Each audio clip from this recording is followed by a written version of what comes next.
You know what you want for your body and you care for it. If you've been struggling to stay consistent because it's too unattractive to eat healthy, work out, these are some easy micro healthy habits I've been adding this lock-in season that has actually been helping me see progress, stay consistent, and feel better.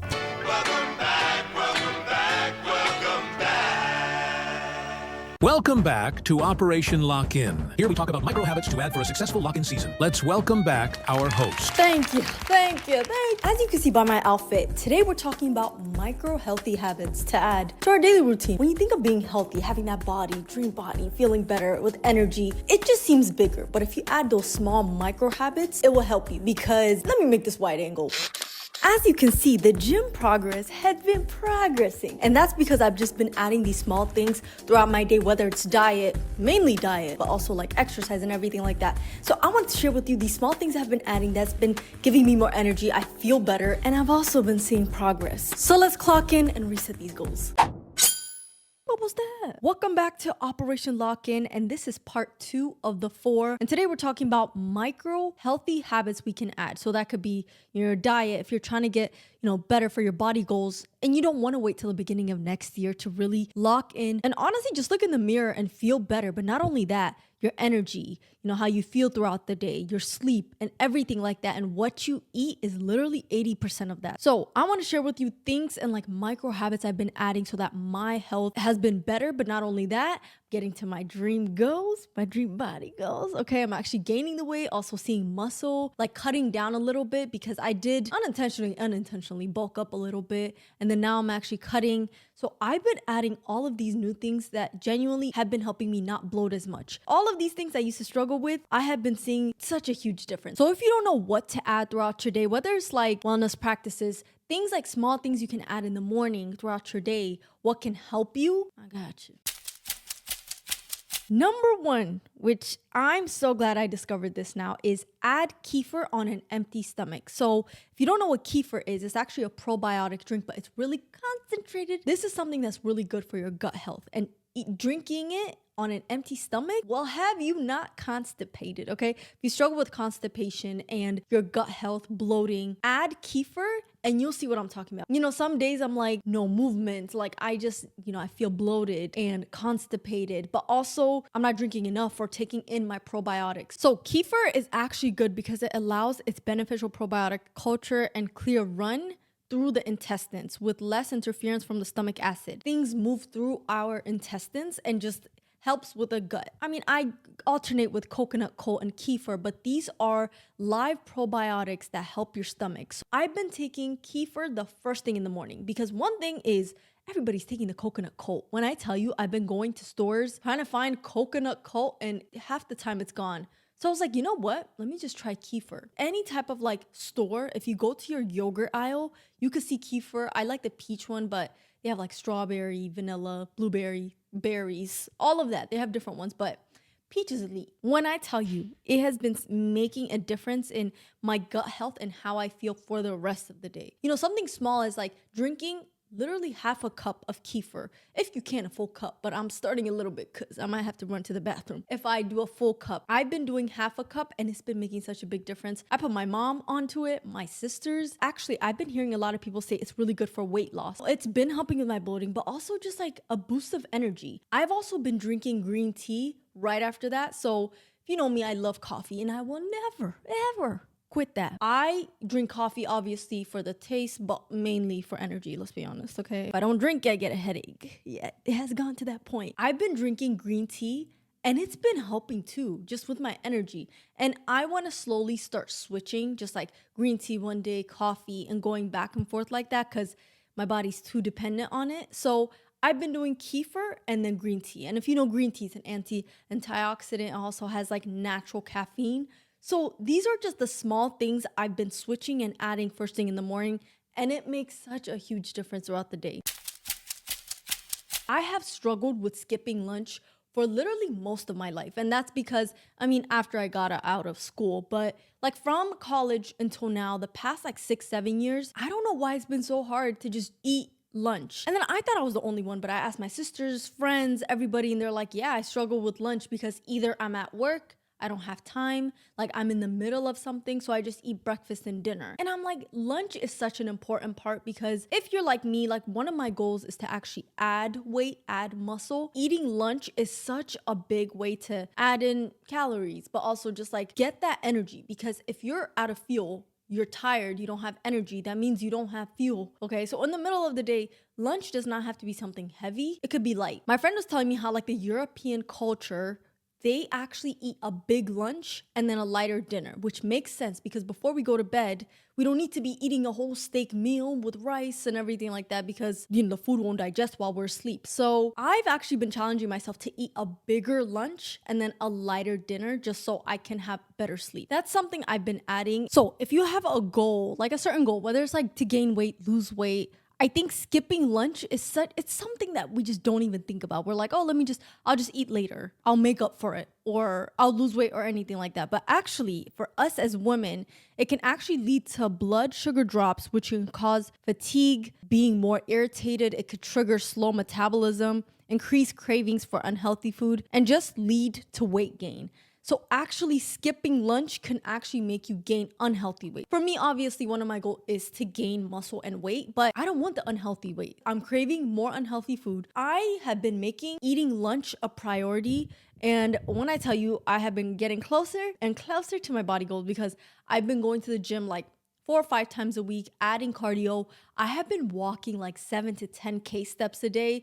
And that's intentional because I go, like if I don't go outside, I go to like the treadmill, but I make cardio and lifting such a priority. I feel like I'm like good in that department, but it's the kitchen and eating that has just been kicking my butt. I have been seeing a difference because I've been making a change on the things that I consume and the things that I eat. Even for my lunch, it could be like rice, ground beef, broccoli, what I made the night before. Because the one thing with skipping lunch, I think for all of us, it's inconvenient. It's in the middle of the day. There's work going on. Like, how am I supposed to just, stop that and go cook? So I usually like getting something like, even if I didn't make the night before, meal prep. If it's too inconvenient for you, meal prep or like have something, because some things like rice, I don't like meal prepping that. I just feel like it's harder to eat and it just doesn't taste that great. So I meal prep things that is just easy to grab. Making lunch a priority has been changing how my body looks, how my energy is just throughout the day. I'm not crashing out at random times and I don't feel tired. Okay, make it easier for you and also like for your health goals. It doesn't have to be too much. Just take your time, take care of yourself, fuel your body in the middle of the day, and don't skip lunch. Okay.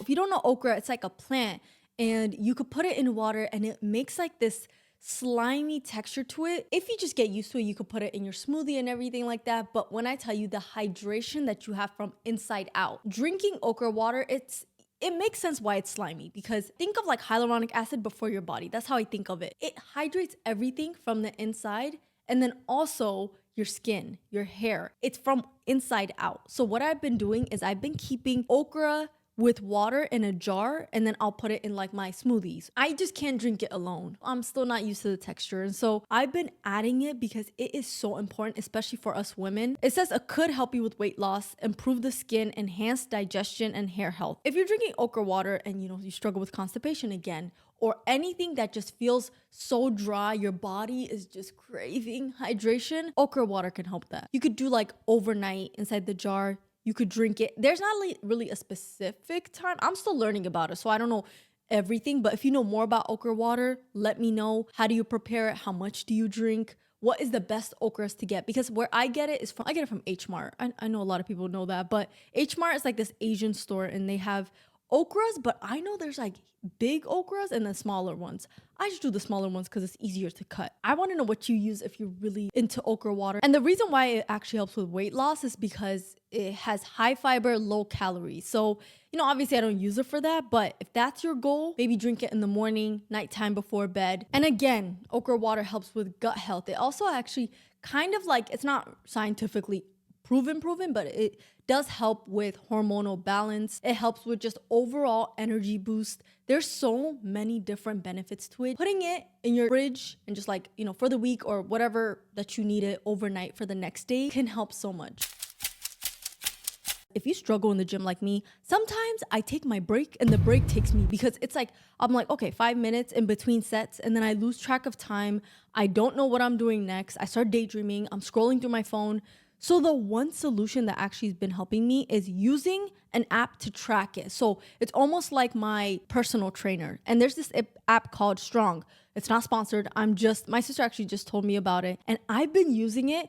What it does is you can add whatever exercise. So let's say it's a glute day. Today was actually glute day for me. So I put like Bulgarian split squat, hack squat, whatever, like hip thrust, whatever I need. I put all of the 5 exercises on the app and then it actually times my breaks. So in between, it limits the daydreaming and everything like that and actually helps me focus. And then it has like a bell when you're done. It's like next set. And you customize it for yourself. And even if you don't know what to do, you can search up like legs and it'll be like this, or like a muscle group, shoulders, chest, whatever day it is, it will show you like, these are the exercises that actually target actual muscle that you want to work on. When I tell you this has been helping me get through my exercise and like my workout sessions so smoothly. I'm not distracted. I get done exactly what I need to. And also, for me, I lift. And so it helps me keep track of like the weight I lifted the last time I came and, progressive overload and what I've been adding. When I tell you this has been like a solution because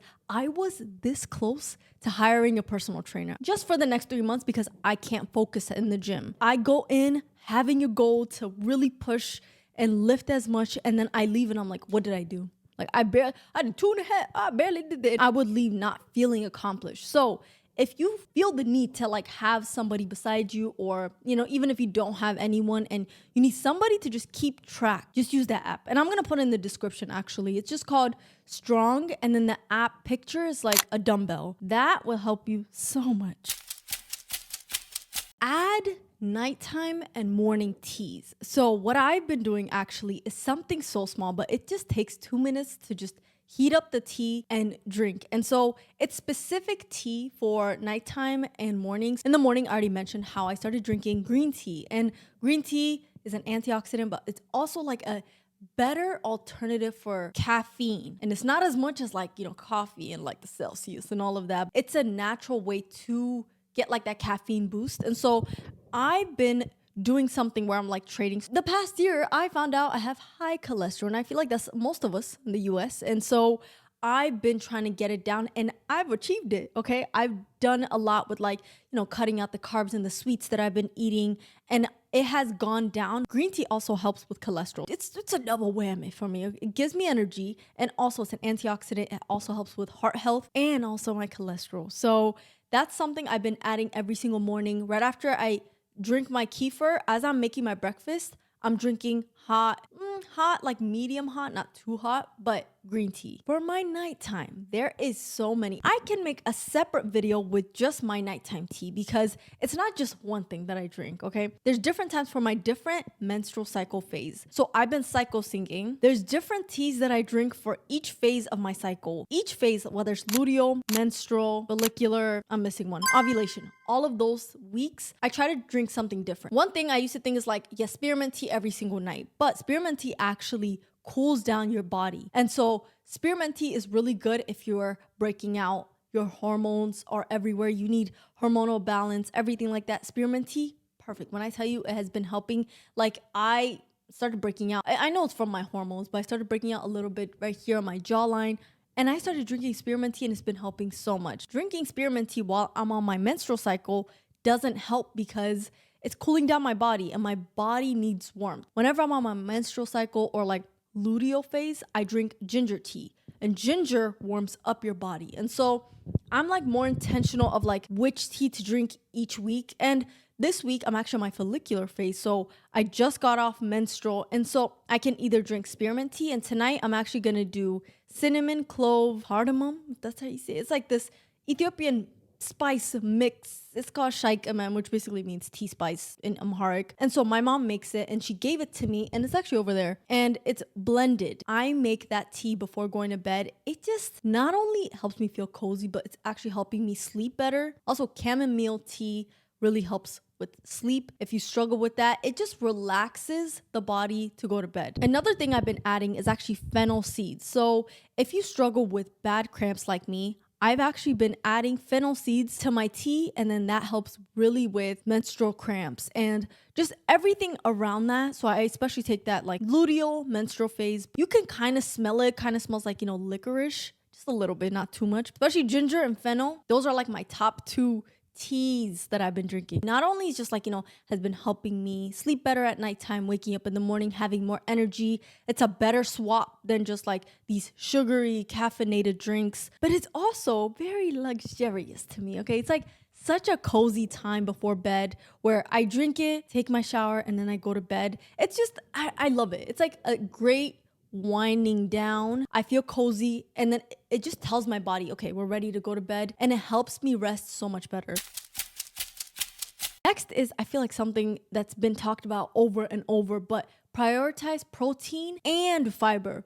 So whenever you eat protein, make sure fiber comes right after that, because protein and fiber go hand in hand. Think of them as like partners. That's how I think of it in my head, because when I eat protein and fiber, it actually helps your body, obviously feel more full so that you're not overeating. It's really good when you go to the gym, you work out, your muscles kind of tear, you eat your protein, it builds it, and then that's how you build muscle. When I got my degree in exercise science, this is one thing we used to learn, like protein, but I never really heard of fiber with it. So after, I graduated and like I did this for myself and not just for a degree, I learned that protein should be paired with fiber, because fiber breaks things down and adds bulk to the stool. So that means like protein, have you ever heard of protein farts? Yeah. If you eat protein and you want to have like regular bowel movement, it has to be paired with fiber. For an example, if I had a plate, it would be like my protein would be chicken, right? And then for my fiber, it would be sweet potatoes and then also broccoli. So that's how I have been balancing my meals. Every single time I'm eating, I'm like, protein, okay, where's the fiber in this plate? Because I don't want to be constipated. So they help break down the nutrients, and it's also good for your gut health.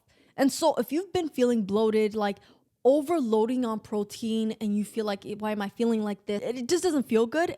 Try adding fiber. So like even like fiber cereal, there's one in Trader Joe's. If you shop regularly at Trader Joe's, go to the cereal aisle and there's this fiber cereal, barely any sugar. And then also you can just eat it as a snack or early in the morning before your workout, so that you have something in your system and you're starting off your day with fiber, which is so important. That I've just been prioritizing that. And one thing like my sister told me, I think it was like months ago, it's like, it's so hard for us to take in fiber.